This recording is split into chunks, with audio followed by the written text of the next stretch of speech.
ಸಾರಿಗೆ ಸಂಸ್ಥೆಯಲ್ಲಿ ಇತ್ತೀಚೆಗೆ ಒಂದು ಹೊಸ ಪ್ರವೃತ್ತಿ ಅಥವಾ ಶಿಕ್ಷೆಯ ಇನ್ನೊಂದು ವಿಧಾನವನ್ನು ಶುರು ಮಾಡಿಕೊಂಡಿದ್ದಾರೆ.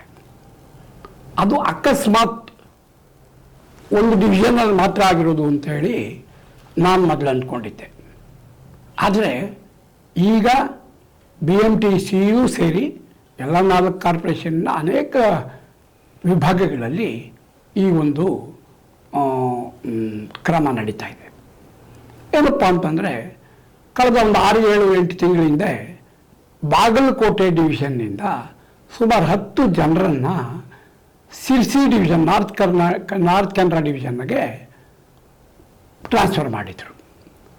ಆ ಟ್ರಾನ್ಸ್ಫರಿನ ಆಮೇಲೆ ಟ್ರಾನ್ಸ್ಫರ್ ಮಾಡಿಬಿಟ್ಟು ಅವರನ್ನು ಬಿಡುಗಡೆ ಸಹ ಗೊಳಿಸ್ಬಿಟ್ಟಿದ್ರು ಆವತ್ತೇನೆ. ಅವರು ಟ್ರಾನ್ಸ್ಫರ್ ಮಾಡೋಕ್ಕೆ ಕಾರಣ ಏನು ಅಂತಂದರೆ, ನೀವು ಪದೇ ಪದೇ ಗೈರುಹಾಜರಾಗುವ ಪ್ರವೃತ್ತಿ ಹೊಂದಿದ್ದೀರಿ, ಅದಕ್ಕಾಗಿ ನಿಮ್ಮನ್ನು ಸಾಮೂಹಿಕವಾಗಿ ವರ್ಗಾವಣೆ ಮಾಡ್ತಾ ಇದ್ದೇವೆ ಅಂತ ಒಂದು ಶೀರ್ಷಿಕೆ ಕೊಟ್ಟಿದ್ದರು. ಸರಿ, ಅದು ನಮಗೆ ಗೊತ್ತಾದ ತಕ್ಷಣವೇ ನಾವು ಅಲ್ಲಿ ಒಬ್ಬರು ಯಾರಿಗೋ ಹೇಳಿದ್ವು. ಅವರ ಮೂಲಕ ಆ ಒಬ್ಬರು ಬೈಲಾನಾಯಕ್ ಅಂತೇಳಿ ಅವರು ಧಾರವಾಡ ಹೈಕೋರ್ಟ್ಗೆ ಹೋಗಿ ಆ ಆರ್ಡ್ರಿಗೆ ಸ್ಟೇ ತಗೊಂಡು ಬಂದರು. ಆ ಕಾರಣಕ್ಕಾಗಿ ಆ ಬೈಲಾನಾಯಕಿಗೆ ಮತ್ತೆ ಆ ಮಾತೃ ಡಿವಿಷನ್ಗೆ ಕೊಟ್ಟರು.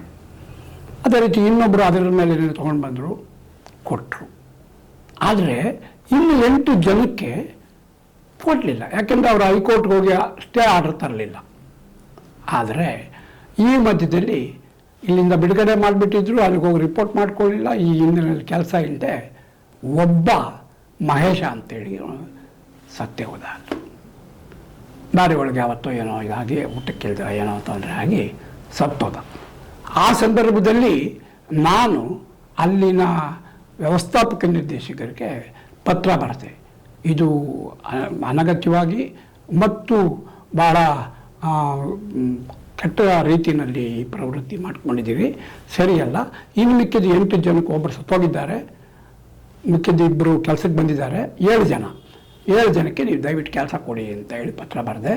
ಕರೆಸ್ಪಾಂಡೆನ್ಸ್ ನಡೀತಾ ಇದೆ. ಇದುವರೆಗೂ ಕೆಲಸ ಕೊಟ್ಟಿಲ್ಲ.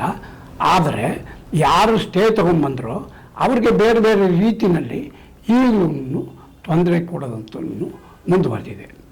ಇದನ್ನು ಯಾಕೆ ಇಲ್ಲಿ ಪ್ರಸ್ತಾಪ ಮಾಡಿದೆ ಅಂದರೆ, ಕಳೆದ ವಾರ BMTCನಲ್ಲೂ ಅದೇ ಒಂದು ಇದಾಗಿದೆ.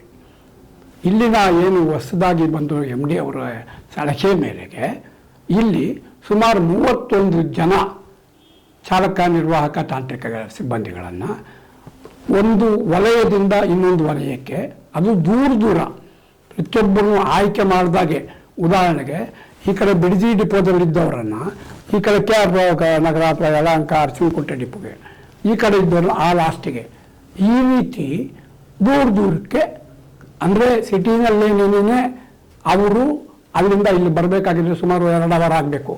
ಆ ರೀತಿಯ ದೂರಕ್ಕೆ ಟ್ರಾನ್ಸ್ಫರ್ ಮಾಡ್ತಾ ಬಂದಿದ್ದಾರೆ. ಇದಕ್ಕೂ ಕಾರಣ ಕೊಟ್ಟಿರೋದು ಅವರೇನು, ನೀವು ಏನು ಆಬ್ಸೆಂಟ್ ಆಗುವ ಪ್ರವೃತ್ತಿ ಹೊಂದಿದ್ದೀರಿ, ಅದಕ್ಕಾಗಿ ಈ ಟ್ರಾನ್ಸ್ಫರ್ ಮಾಡ್ತಿದ್ದೀವಿ ಅಂದರೆ ಇದುವರೆಗೂ ಆಬ್ಸೆಂಟ್ ಆದವ್ರಿಗೆ ಅಲ್ಲಿನ ವಿಭಾಗ ನಿಯಂತ್ರಣಾಧಿಕಾರಿ ಹೋಗಿ ಕೇಳಿದ ತಕ್ಷಣ ಏನೋ ಒಂದು ಕಾರಣ ಕೊಟ್ಟ ತಕ್ಷಣನೇ ಪರ್ಮಿಷನ್ ಕೊಡೋರು, ಡ್ಯೂಟಿ ಮಾಡ್ತಿದ್ರು. ಅಷ್ಟರ ಮೇಲೆ ಎನ್ಕ್ವೈರಿ ಮಾಡೋರು, ಎನ್ಕ್ವೈರಿನಲ್ಲಿ ಪ್ರೂವ್ ಆದರೆ ಸಣ್ಣ ಪನಿಷ್ಮೆಂಟ್ ಕೊಡೋರು, ಮುಗಿಸೋರು. ಕೆಲವರು ವಚನ ಮಾಡಿದ್ದಾರೆ, ಆ ವಿಚಾರ ಬೇರೆ. ಆದರೆ ಈ ರೀತಿ ಆಬ್ಸೆಂಟ್ ಅನ್ನೋದು ಪ್ರವೃತ್ತಿ ರೂಢಿಸ್ಕೊಂಡಿದ್ದೀರಿ. ಹವ್ಯಾಸಿ ಅಬ್ಸೆಂಟಿಗಳು ನೀವು, ಹ್ಯಾಬಿಚುವಲ್ ಅಬ್ಸೆಂಟೀಸ್ ಅಂತ ಹೇಳ್ಕೊಂಡು ಯಾರ್ಯಾರೋ ಎಲ್ಲೆಲ್ಲಿಗೋ ಟ್ರಾನ್ಸ್ಫರ್ ಮಾಡುವಂತಹ ಇದೊಂದು ತಪ್ಪು ಕ್ರಮವನ್ನು ಆರಂಭಿಸಿದ್ದಾರೆ. ಇದು ಸರಿಯಲ್ಲ. ಯಾಕೆಂದರೆ ನಾವು ಮೊದಲಿಂದ ಹೇಳ್ತಿರೋದು, ಈ ಆಬ್ಸೆಂಟಿಗೆ ಮೂಲ ಕಾರಣ ಏನು ಅಂದರೆ, ಆ ಚಾಲಕ ಅಥವಾ ನಿರ್ವಾಹಕರಿಗೆ ಫಿಕ್ಸೆಡ್ ರೂಟ್ ಕೊಟ್ಟಿರಲ್ಲ. ಇಷ್ಟು ಟೈಮ್ ಕರೆಕ್ಟಾಗಿ ನೀವು ಡ್ಯೂಟಿಗೆ ಬರಬೇಕು, ಇಷ್ಟು ಟೈಮ್ಗೆ ಹೋಗಬೇಕು ಅನ್ನೋ ಒಂದು ಇಲ್ಲ. ಅದೇ ರೀತಿ ಅವರು ಕೆಲಸಕ್ಕೆ ಬಂದ ತಕ್ಷಣವೇ ಹಾಜರಾತಿ ತಗೊಳ್ಳುವ ಅದು ವ್ಯವಸ್ಥೆ ಇಲ್ಲ. ಆ ಕಾರಣಕ್ಕಾಗಿ ಕೆಲಸಕ್ಕೆ ಬಂದರೂ ಅನೇಕ ದಿವಸ ಕೆಲಸ ಸಿಕ್ಕದೇ ಇರ್ಬೋದು, ಆ ಕಾರಣಕ್ಕೆ ಅಬ್ಸೆಂಟ್ ಆಗ್ಬೋದು.